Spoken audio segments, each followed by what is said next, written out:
పెద్దపల్లి జిల్లా కేంద్రంగా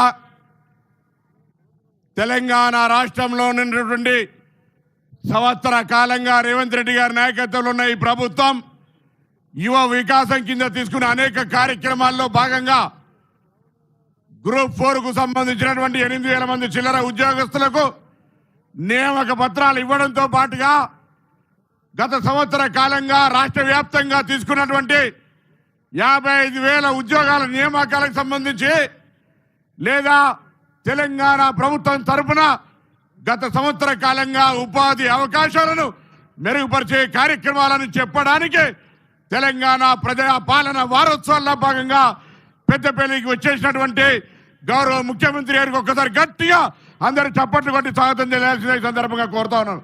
అదేవిధంగా వేదిక మీద గౌరవ ఉప ముఖ్యమంత్రి గారు ఆనాడు తెలంగాణ సాధన తర్వాత 10 సంవత్సరాల ప్రతిపక్ష టిఆర్ఎస్ పరిపాలనలో ప్రజలకు న్యాయం జరగాలని పాదయాత్ర చేసినాడు ఉప ముఖ్యమంత్రి బట్టి విక్రమార్క గారు. ఈ జిల్లా ఉమ్మడి జిల్లాకు సంబంధించి సీనియర్ మంత్రి గౌరవనీయులు శ్రీధర్ బాబు గారు, మన జిల్లా ఇన్ఛార్జ్ మంత్రి ఉత్తమ్ రెడ్డి గారు, తెలంగాణ ఉద్యమకారుడు ఆనాడు మంత్రి పదవికి రాజీనామా చేసిన కోమటిరెడ్డి వెంకటరెడ్డి గారు, గౌరవనీయులు పొంగులేటి శ్రీనివాసరెడ్డి గారు, ఇప్పుడే మాట్లాడి వెళ్ళిపోయినటువంటి తుమ్మల నాగేశ్వరరావు గారు, గౌరవ రాష్ట్ర కాంగ్రెస్ అధ్యక్షులు మహేష్ కుమార్ గౌడ్ గారు, ఎమ్మెల్సీ జీవన్ రెడ్డి గారు, పార్లమెంటు సభ్యుడు సోదరుడు గడ్డెం వంశీ గారు, ప్రభుత్వ విప్పులు లక్ష్మణ్ కుమార్ గారు, వినోద్ గారు, శాసనసభ్యులు మీ అభిమాన నాయకుడు స్థానిక శాసనసభ్యుడు విజయ రమణారావు గారు, వేదిక మీద ఉన్న పెద్దలు అందరికీ కూడా, డాక్టర్ వివేక్ గారికి, ప్రేమ్ సాగర్ రావు గారికి, కవంపల్లి సత్యనారాయణ గారికి, మేడిపల్లి సత్యం గారికి, అందరి జిల్లాకు సంబంధించి ప్రతి నాయకుడికి ఇక్కడికి విచ్చేసిన అందరికీ నమస్కారాలు తెలియజేస్తా ఉన్నా. విద్యార్థి నాయకుడిగా ఆనాడు ఉద్యోగాలు కావాలనే సందర్భంలో అనేక పోరాటాలు చేయడం జరిగింది.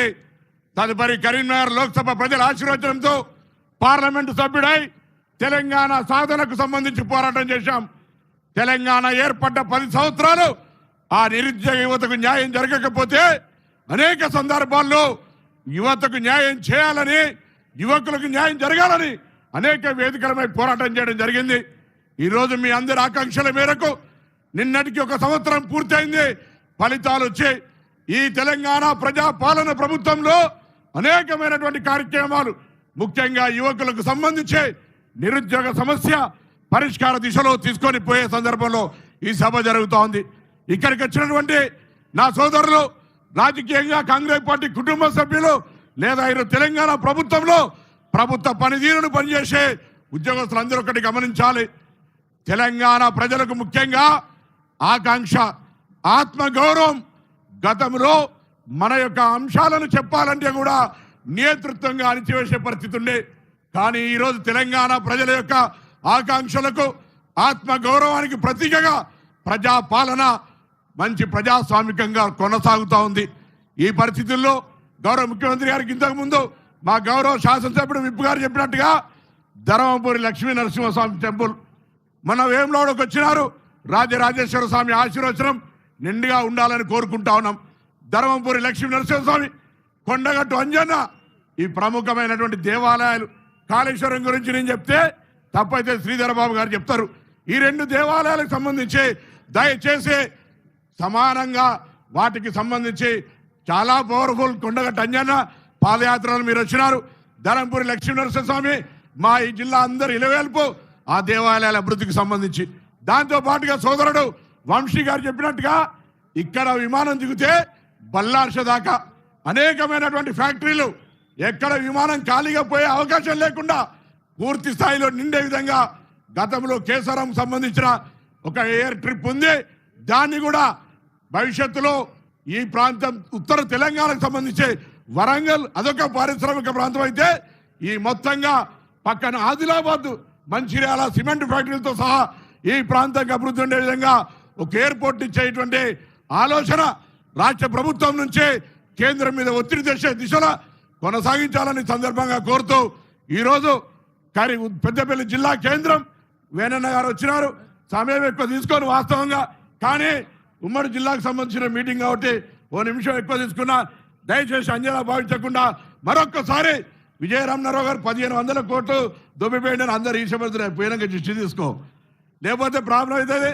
ఆ విధంగా ఈరోజు ఈ జిల్లాకు సంబంధించి 13 నియోజకవర్గాల 8 మందిని గెలిచినాం. 2 మంత్రులు, 2 విప్పులు.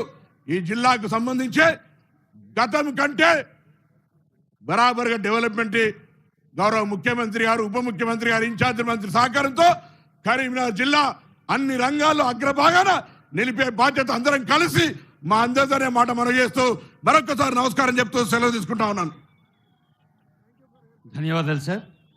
ఐటీ అంటే కేవలం ఇన్ఫర్మేషన్ టెక్నాలజీనే కాదు, స్కిల్ డెవలప్మెంట్, ఆర్టిఫిషియల్ ఇంటెలిజెన్స్ అన్నీ కలిసిన ఇంటిగ్రేటెడ్ టెక్నాలజీ అని నిరూపిస్తున్న శ్రీధరబాబు గారి సందేశం.